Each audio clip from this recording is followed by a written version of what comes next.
Objection!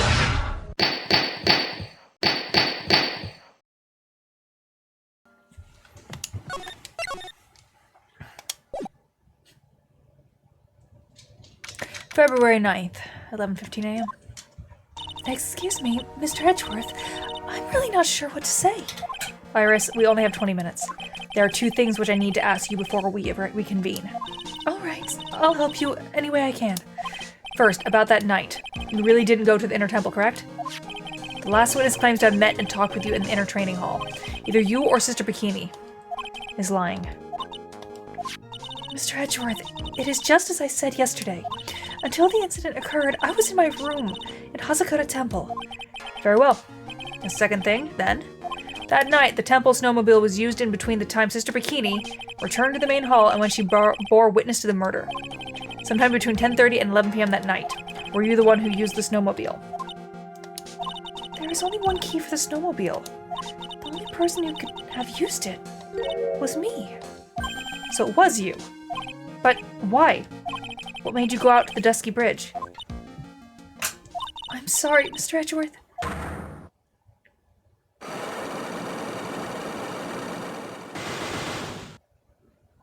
Iris, I can't tell you about that yet. Not until her safety is confirmed. Her? The safety of the Acolyte.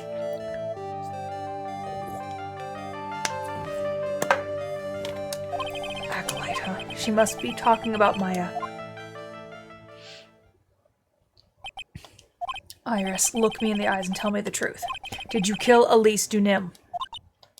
No matter who or what may come, I could never take a life. As I thought, no Cyclops. Very well. It is my job to get to the truth. You'll discover this for yourself soon enough. Fascinating. February 9th, 11:36 a.m. She looks mad. Court will now reconvene. Miss Von Karma, where is the witness? During the break, a man was detained for suspicious behavior in the gallery. Suspicious behavior? He was sketching something very intensely. Dare I ask what the witness was sketching when he was detained? He drew a terrifying woman armed with a demonic face and a vicious whip. Oh, we all know who that is, huh? You, ma'am. I can only presume that his intention was to capture you. Anyway, it's time to drag this pathetic excuse for an artist before the court. Loris Dunim, I hope you're ready. Get in here. It would seem that Whip is going to see plenty more use today. He deserves it. He's the one person I'm okay with her whipping. Your sketch is in contempt of this court. Hey, I was just artistically rendering... Ouch! You tried to run away from a bailiff who's trying to hand you your subpoena, correct? Look, I'm nothing but a fledgling artist training out in the mountains. I'm only down here in the city because I ran out of green paint. Well, to use the technique term for the color, viridian. Larry, this isn't an art store, now is it? I know, I graduated junior high, okay? Look, art is all about working in the fields, isn't it? Working in the fields? I presume he wanted to say field work, I hope. That's it. Thanks, buddy. It's kind of sad that I was able to understand his mangled train wreck of a sentence. I just happened to stop in here and found a wonderful new model. So see, I've got nothing to do with this trial at all. I expected all of your faces to be red when you realized this mistake. Bright red. Or to use the technical term, Crimson Lake. Ouch! Ouch, ouch, ouch, ouch, ouch, ouch! Ouch! Stop your pathetic babbling and testify like a man. Refrain from whipping me, Miss Von Karma. Cross-whipping is as bad as cross-checking. Witness, that was all your fault. Testify now. This is too much for me. Dude, you've been on the stand like 100 times. You can do this. I was at that lodge out in the mountains, looking up at the stars that night. I walked to the bridge a number of times, but I didn't see a snowmobile. I didn't see anyone at the bridge that night either. The girl I was waiting for didn't show up. My teacher died on me. I'm all alone now. Aren't I, Angie?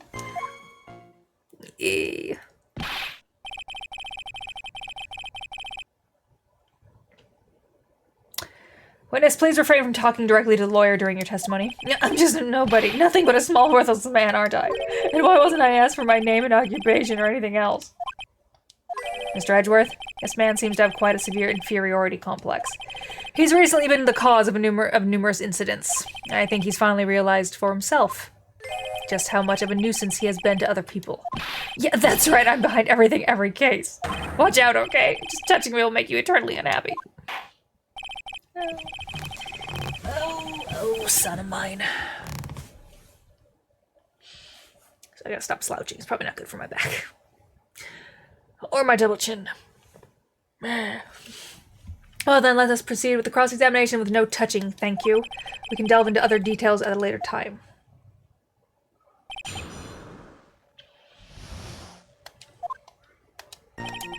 Hold it! Whatever is the matter, Mr. Edgeworth?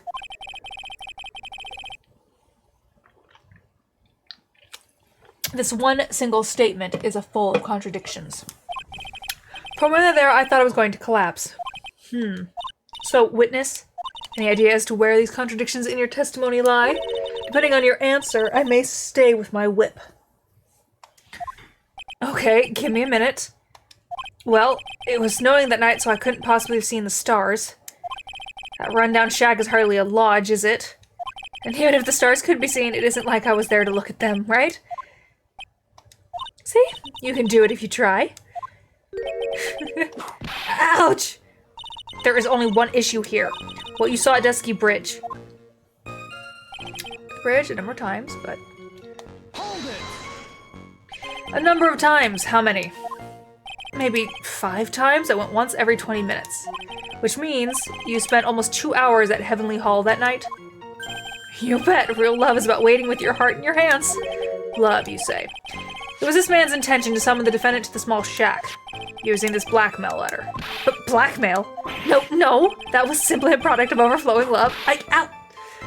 You huffy-puffy, loosey-goosey excuse for a whimpering, whining wuss of a witness. So, I'm amazed I said that, right? So, what did you see? I hope for your sake you saw a snowmobile. You huffy-puffy, loosey-goosey excuse for a whimpering, whining wuss of a witness, eh? Eh?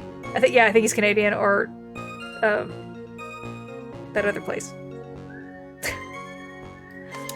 Well, you see, being called those names doesn't seem to bother him at all. I didn't see a snowmobile. Larry, you really didn't see it? Hey, no need to hit your desk. I can hear you. I didn't see it. I didn't see a snowmobile. Larry, say snowmobile for me, please. Snowmobile. If you truly have nothing to hide, then why are you stammering like you just flew over a cuckoo's nest? Shut up! What is this? I don't know. Don't ask me. It seems that I'll need to start from a more obvious contradiction. I'm going to strike the blow that will finally get him to spill the beans. I didn't see anyone at the bridge that night either. You didn't meet anyone? That's right, because I've got nothing to do with this. I'm just here to buy some Viridian paint, okay? Come on, I expected to see those Crimson Lake faces now. It would appear that simply pressing him isn't going to be enough, Mr. Edgeworth. Indeed. You claim to have nothing to do with this in the end. I don't want this guy to cost us any more time. I need to slice through his obvious contradictions and keep things moving along.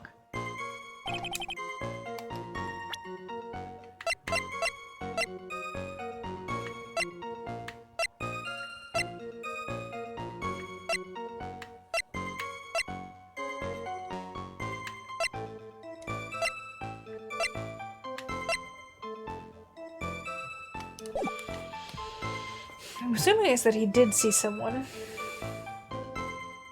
And that would be, hello, devils. How are you?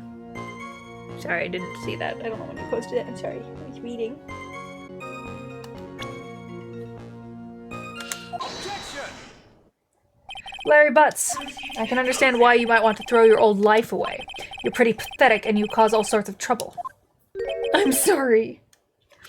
But, having realized just how much of a nuisance you have been, that could be considered a step in the right direction. Gee, are you trying to console me? It certainly does sound that way to me. However, I cannot forgive you for simply turning away from the incidents you create. You're totally pinning this on me. I'm good. I had a big Friendsgiving last night. I drank one margarita. I got drunk on that because I don't drink. And then I ate a lot of food and I slept really well after 2 days of cooking. And then I went to work today. I got a massage at 11-day-old baby, which is a cutie. And then my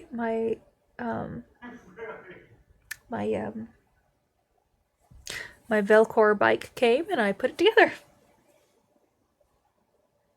Oh yeah, you joined our Discord. Welcome. I'm gonna apparently do I was gonna wave, but apparently I'm gonna break dance and go, sup.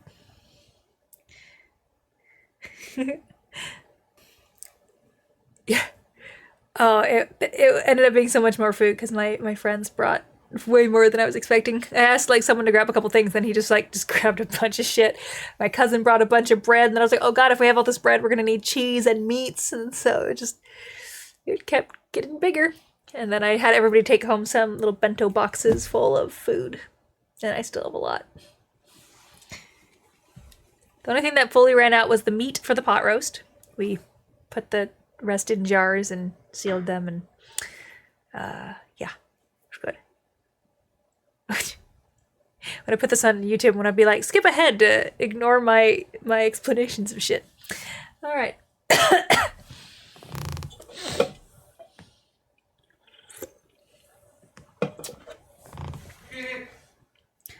Now then, let's talk about the night of the murder.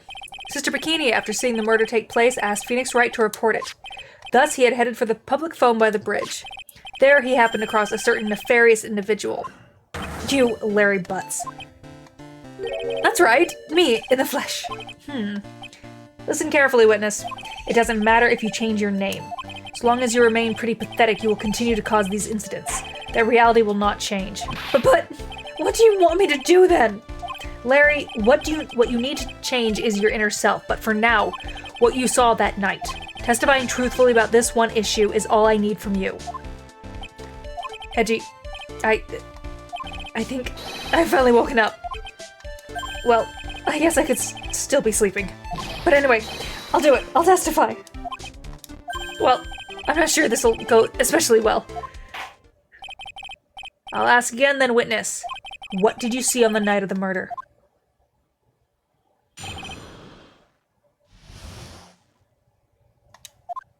I went to the shack at around 9, so it would have been about 10:30 p.m. I was lying under my bedding, and a white flash almost blinded me. I looked out the window, and Dusky Bridge was on fire. There was still some thunder, but I went right away to check it out. That's when I ran into Nick. If I met someone, I know a dog named Phoenix. I would never call him Nick. You certainly saw quite a lot, didn't you? So, what happened to the bridge after it caught on fire? It was like me after 3 days stint chasing a girl. It totally burnt out, like almost totally gone. I mean, trying to cross the burning remains was what caused Nick to fall. What did you say? Oh, don't worry. It's nothing life-threatening. He just caught a cold. I never know with that man if he should be called lucky or unlucky. Now, Mr. Edgeworth, please commence your cross-examination. Okay, daddy. I don't know why I said that. Just he felt like a dad for a minute. It wasn't meant to be sexual. He literally just kind of felt like a dad saying that. I don't know why. Alright, back to the game. Hold it! What did you do out there in the cold for an hour and a half? Well, if you really must know, I was busy being excited, I guess. Excited, dare I even ask? I set the meeting time as 10 p.m., right? But I couldn't wait. And I thought she might come early, too.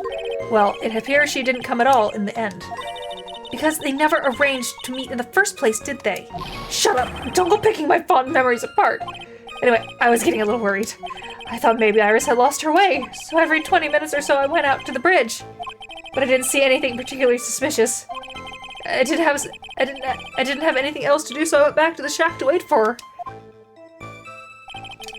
Hold it! This light was, of course, lightning. Like, kapow! Like a slap from Naomi, honestly, a big bada boom. Or a little like that? Ugh, that's more like a punch from Miranda. Witness, did you actually see the lightning hit the bridge? Well, I was a bit startled by the flash of light, so... Hold it! Seeing that, what did you do? What do you think? I was burning up as well from the fire in my heart. And that's why you went to take a look at the bridge? Well, to be honest, it was freezing cold, so I first thought, forget it, I'm not leaving my covers. But it had pretty much stopped snowing, so I don't know how I changed my mind. I'm not sure I care for the forget it attitude you had first, Witness. There was still some thunder, blah blah. Hold it! You said right away, but exactly how long after the strike was that? The lightning fell, and then the bridge caught fire, maybe around 5 minutes. I mean, I suddenly thought, gotta go check this out. How far is the small shack you were in from the bridge? Hold on, well, it had to pretty much stop snowing. I guess about a 5-minute walk. And how did Dusky Bridge look when you got there? Like I had recovered a piece of my childhood. I mean, not even the bonfires kids make during school camping trips can compare. Well, should I press him a little more info?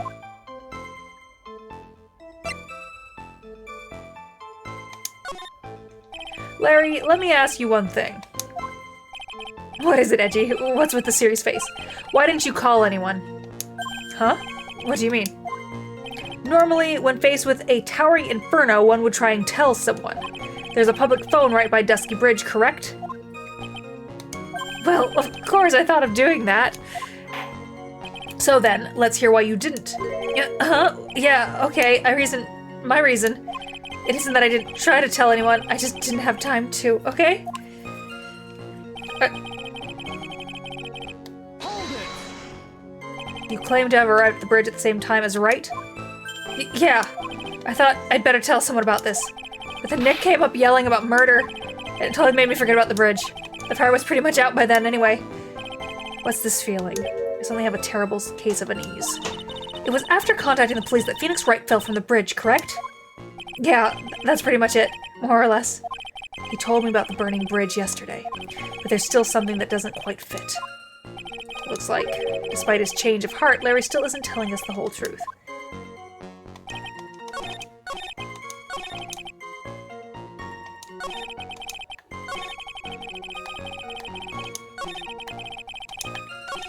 Hold it!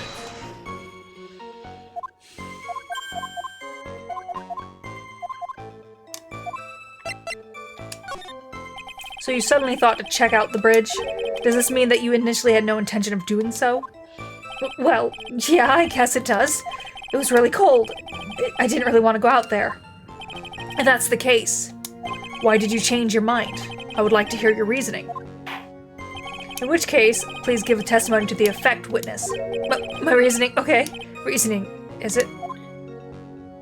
I thought I'd never get another chance to see something so big burning. You told me about the burning bridge yesterday. Quite fit.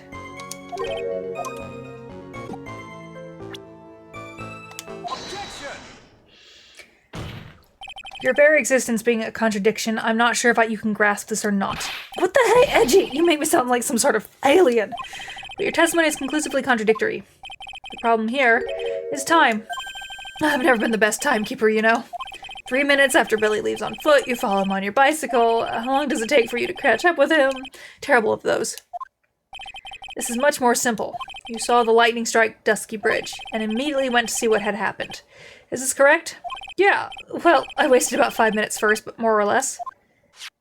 I have the weather data from the night of the murder here. According to this, the lightning fell at 10:45 p.m. You say it takes less than 5 minutes from the shack to Dusky Bridge, meaning you probably got there at around 11 p.m. That all sounds about right, I guess. And then Nick showed up and did his falling act. That is impossible. What do you mean? 11 p.m. is when the murder occurred in Hazakura Temple. Thus, Wright was still there in the courtyard.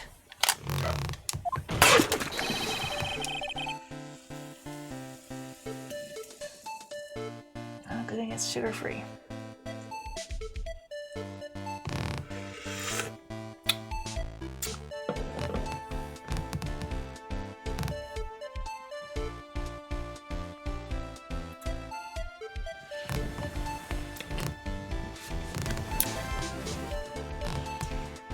Give me 1 second, I've gotta go put... I was lifting my soda can and I hit this keyboard that floats here, and I spilled it. And I need to get a rug cleaner real quick because it's colored. Just my luck.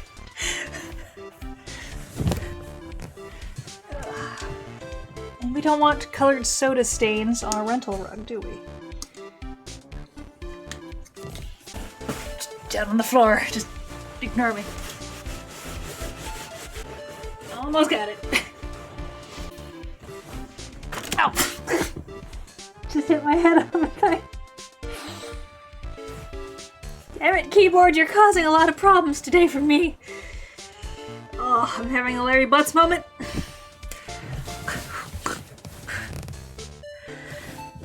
Oh.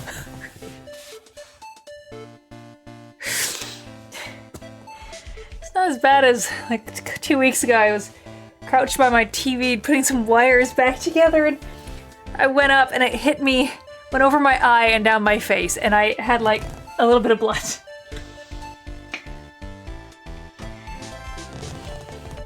Alright. Okay.